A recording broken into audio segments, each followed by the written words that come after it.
In 1925, a man named Martin Harmon bought the English island of Lundy, claimed himself king, and started issuing his own currency and stamps. This inspired other people around the world to do the same and start their own nations. One of these people was the teenager George Cruikshank, who started his own nation in his mum's backyard in Sydney. Today, Atlantium is the second smallest country in the world and is located 4 hours west of Sydney. We were lucky enough to meet with him and hear his story. My parents raised me with the idea that in Australia anything was possible. What they didn't expect was me going off and starting my own country and declaring myself emperor. Can you take us back to when you first thought of Atlantium? Atlantium was a concept that me and my two cousins came up with, Claire and Jeffrey Duggan. I was aged about 15, they were maybe a year or so younger than me. This is back in November of 1981, and we were part of the tail end of the Cold War. At that point, the world was a very confrontational place, and the imminent threat of mutually assured nuclear destruction hanging over the world's heads. So we had the idea that we could create a country that was an example to the rest of the world. We liked the idea of globalism as a future political aspiration, and the growth of Atlantium since the late 1990s has been tied directly to the growth of the internet. So now there's this commonality of people all around the world who look at Atlantium and think, I'm a global citizen. I want to use this citizenship as a symbol of me as a global citizen. I want to continue to be a citizen of my country of origin, but as a global citizen, I'm an Atlantean citizen. That's a fantastic idea. I love the idea of global citizen. So yeah, so that was the idea, and it was underpinned by the fact that as a child I was fairly bookish. I spent a lot of time in Hurstville Library in Sydney every Saturday. My father would drop me off there in the morning and pick me up at 4 o'clock in the afternoon, and I'd do things like read constitutions for hours. And so a lot of that stuff sort of filtered in, and so we wrote a constitution. We created a country in a corner of my parents' backyard. It was literally 10 square metres of concrete with a dotted line around one corner of it. Yes. We put a flagpole up. I hand painted a flag, and we raised the flag for the first time. Nothing much happened till I got to university a few years later. My friends, when they discovered Atlantium, were quite thrilled by the idea, so the population boomed from 3 to about 20. Nothing much happened for about 8 years, and then the internet came along. It was Associated Press or Reuters, one of the two news agencies picked it up. And posted a tiny little one-paragraph story with a picture of me in my sash in my kitchen in King's Cross. And it went everywhere. It was republished, Azerbaijan to Zimbabwe. Suddenly there were dozens and then hundreds of people applying for citizenship. That's this idea of progressive global governance that we had, that I thought had a very limited appeal, suddenly discovered there's this community of people around the world who all share this idea, and so Atlantium has exploded from there over the last 20 or so years. We relocated for the third time here in 2008, and this is where we're realising many of our early dreams by building monuments and setting up post offices and government houses and various other things that people can actually come and physically visit. Growth to date has been far beyond anything I originally anticipated as a 15-year-old, and the potential for future growth, I'm sure, is much beyond what I can anticipate. Well, speaking of 15-year-old and origins, where did the name Atlantium come from? That's one thing I actually can't remember. It was look, it's obviously derived from the Greek myth of Atalanta. That's where the term Atlantic, all of these sorts of words comes from. It was basically a word that sounded impressive. How does one go from having an idea to having their own country? I think it was a process of evolution, but it was also the idealism of youth. When you're 15, you can do anything. And I was brought up in a working class household. My father was a truck driver. My mother was a stay-at-home mum. We were poor. We never owned a television until I was 7 years old, because we couldn't afford to buy one. We used to sit around the radiogram on Saturday night listening to the radio, or I remember as a kid. That was our entertainment, and we never went out to restaurants. If we went out on a drive, we took our own food. We were very, very working class, and you know, we didn't have a lot of money. But my parents raised me with the idea that in Australia, you know, with the right amount of talent, application and luck, anything was possible. And I think for me, they meant if you know, apply yourself to your studies, you know, and if you're interested in politics, maybe you can be Prime Minister one day. What they didn't expect was me going off and starting my own country and declaring myself emperor. Similar concept. You were just proving them right. I was proving them right in a slightly different way, exactly. My mother was born in Alexandria in Egypt, spent the first 21 years of her life going to school there, and then got on a boat and came to Australia in the 1950s. Never went to Cairo, never saw the pyramids. I thought, as a nod to my heritage, I'll build a pyramid. The pyramid itself is called the Pyramid of the Dawn. It is intended eventually to have an alabaster column inside with the Constitution under a spotlight. The colour of the pyramid is actually derived from the Tura limestone that was used as the outer casing of the Egyptian pyramids. So many years ago I travelled to Egypt, and while I was there, a small piece of Tura limestone from the Red Pyramid at Dashur accidentally fell into my bag, which I discovered to my horror on my return to Australia. Sounds bad. Yeah. And I took that to Bunnings in Alexandria in Sydney, ironically enough, and had it colour matched. And so that colour is the colour that the actual Egyptian pyramids were when they were first built. The colour is Dulux jodhpurs, if you need to know. Okay. If I ever build a pyramid. If you ever build a pyramid, just natural jodhpurs is the Dulux colour match for the ancient Egyptian pyramids. We have a group of ministers, ministers and directors who fulfil various government roles. We also have a number of active diplomats in various parts of the world. The most active we have are in India and Brazil. It shows that Atlantium is an entity that's actually interacting with other entities in the real world. This is not just a fantasy concoction. There's actually other people involved that are doing stuff in the real world that are getting our name out there, and hopefully at some stage we may at some future juncture, become an observer at the United Nations. Or we're really sort of evolving, I think, into a sort of a civil society organisation, I guess, of sorts. Still in the very early stages, but that's, I think, the direction that we're sort of heading in. But apart from that, it is a personal affectation. I don't resile from that fact. It does allow me the opportunity to dress up a few times a year and expostulate on subjects to the international media that me, as a sales guy, who sells smoke alarms in my day-to-day job, wouldn't otherwise have the opportunity to do. So it's a persona that I take on that gives me a voice far beyond the voice that I would otherwise have as a private citizen of Australia. What is your official title? It's His Imperial Majesty George II, Emperor and First Among Equals of Atlantium. So I'm also George I, but that's another story. So it's actually His Imperial Majesty George I and II, Emperor of Atlantium. Long story, my grandfather had the same name, and so I was signing my name as George Cruikshank II in my private life, and then I became Emperor and I was George I. It was very confusing, so I just decided, okay, we'll just jump the one and we'll go for two. That also gives people the impression there may be another person who was one. We noticed you had a very colourful flag. Yes. Do you remember what the inspiration for the design was? Yes. It's basically the colours of the sky before the sun comes up in the morning. So if you look at the sky, it basically is orange, yellow and blue just before the sun comes up. We believe that the future of humanity, despite all of its challenges, is actually quite bright, as long as we resolve some of those existential issues that we're confronted with. So it's basically a symbol of hope in the future of humanity as manifested in the colours of the dawn sky. So you can see, I think there's 20 or something paintings around the place here. Government House, which we're inside of, is also the home to what we call IGFA, the Imperial Gallery of Fine Art, and it's a collection of Australian landscape paintings that's been put together over the last 3 years. One day it'll have its own building.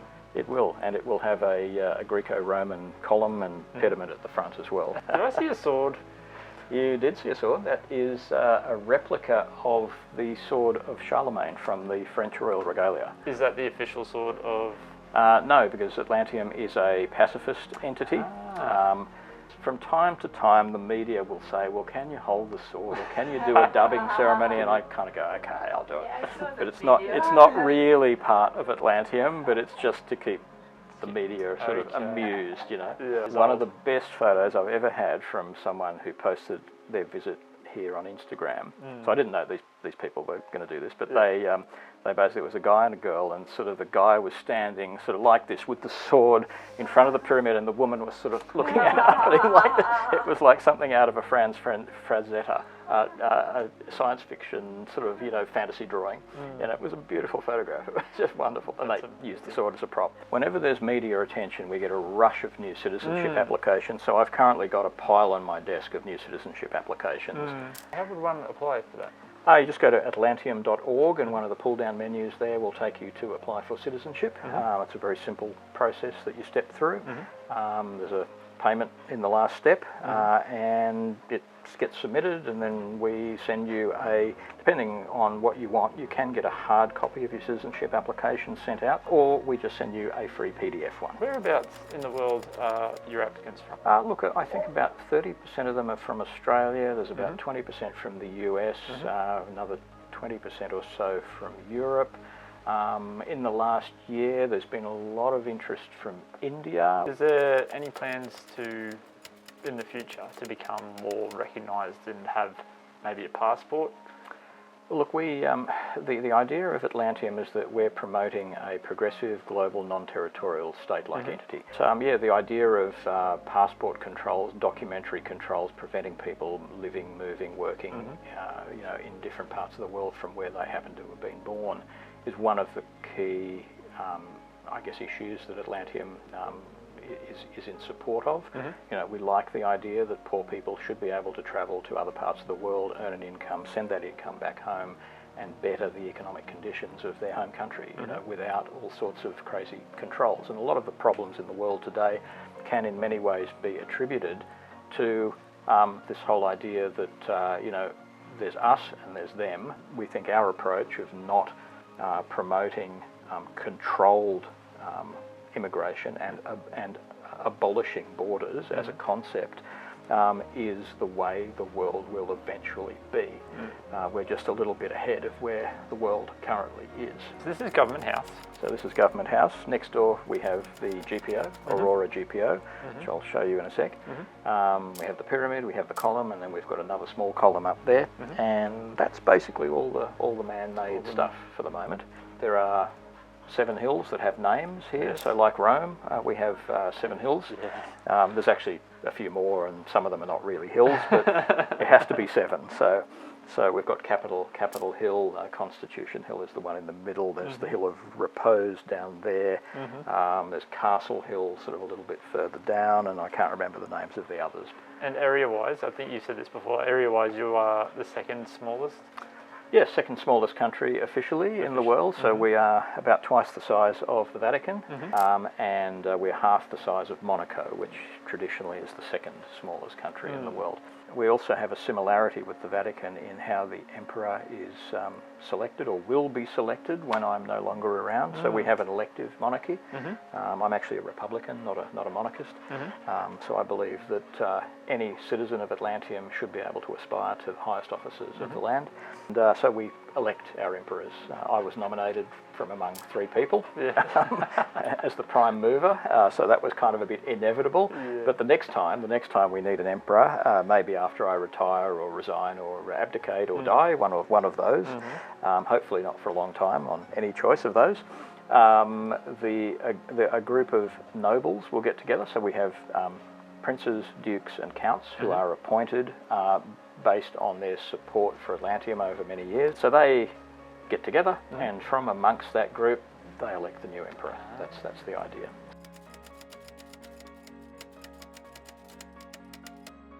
Atlantium started issuing postage stamps in the early 1980s that were handmade on a typewriter, and one of the ones we issued was to celebrate the 15th anniversary of Hutt River, without their permission, of course. But we got a letter out of the blue from Governor Alex Braxton of the province of Bumbunga in South Australia, which was quite a aggressive aggressively toned letter, which said, "I've seen your ridiculous jam labels for Hutt River. If you attempt to do anything similar with my province, there will be war." This was a man who was in his 50s at the time, postage stamps. writing to a 16-year-old. And so this letter arrived in the mail, and so I wrote this great long reply, which I dictated to the Prime Minister. And then I sent it to the stamp magazine, Stamp News, which is the philatelic magazine of record for Australia and New Zealand. And they used to publish little short articles about Atlantium whenever we issued a stamp. But I sent them this letter, which was, basically, unless you withdraw your ridiculous claims, there will be war. And they published it. It was like a whole column. So there was officially war declared between Bumbunga and Atlantium, but we don't talk about that anymore. So forget all of that. Sordid history. And there was a phone conversation. He rang me one night, and we sort of had a conversation. We both agreed that we would declare that we were each the winner,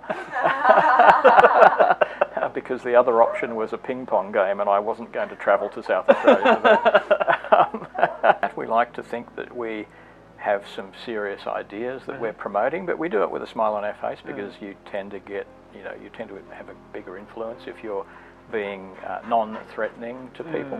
We could be angry revolutionaries shaking our fists at people, and we probably get a lot less attention and a lot more laughs behind our back than we do. The fact that we're open and accessible and rational and have a coherent story which is easily communicated, and we've got a beautiful physical location as well. It just all helps our message get out, and it also makes it enjoyable for those of us involved as well. I don't think I could handle being an angry, fist shaker all the time. This is the post office. I've also got some of the stamps. And that's me when I was somewhat younger. I was about 30 then. So, like the King of Thailand, I never age in pictures. You still look like that. Yep, that's shut. Yeah, look at that view. Our new license plates. Oh, that's awesome. Cool. So this Imp Pip are the abbreviations of the Emperor's titles. So Imperator or Emperor, first among equals, primus inter pares. Yes, so these get put on the vehicle that I get driven down the main street of Burrawa on the Sunday of the October long weekend every year. Cool. So this is the first coin that we issued. This was for our 20th anniversary, so this was quite a while ago. That's a very young version of me. That's beautiful. Is that legal tender in Atlantium? That's legal tender in Atlantium. Unfortunately, I can't give you any change for it because we don't have any other denominations. We've got 10, 25, 50 and 100 notes, which I don't have any of here, but you can again see them online. And this is the smallest denomination. It's also 10 solidi. So there's nothing smaller than 10.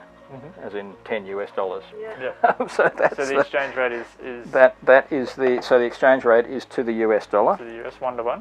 1 to 1, yes. Gotcha. Cool. To see if and what was the currency name? Sorry.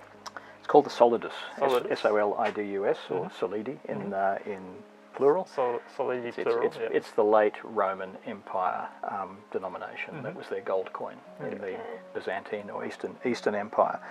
Just a few more of the stamps. That's sort of the sheet that they sort of come on. The last time we issued stamps was for my Silver Jubilee, which is quite a long time ago now. But the thing is, when you make stamps, you've got to do at least about 100 sheets of them, and frankly, the postal demand is fairly limited. So we're still working our way through the stamps that we issued, more than a decade ago.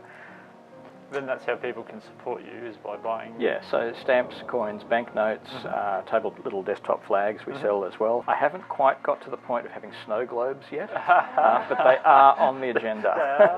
Well, thanks so much for having us. It's a pleasure. Thank you really for coming. Appreciate your time. And, any time. Never been able to reach out to an emperor over an email before and have them host us in their kitchen. So Indeed. we really do that's appreciate it. one big difference with Atlantium over every other country. Yeah. You're one of the most accessible and easy to talk to people we've met. Oh, you flatter me. You want a medal, don't you? Be knighted. No, joke. Talking with Emperor George was an amazing experience. He really is such a friendly and approachable man, and we'd love to come back to Atlantium again one day. Don't forget to like and subscribe, and we'll see you in the next one.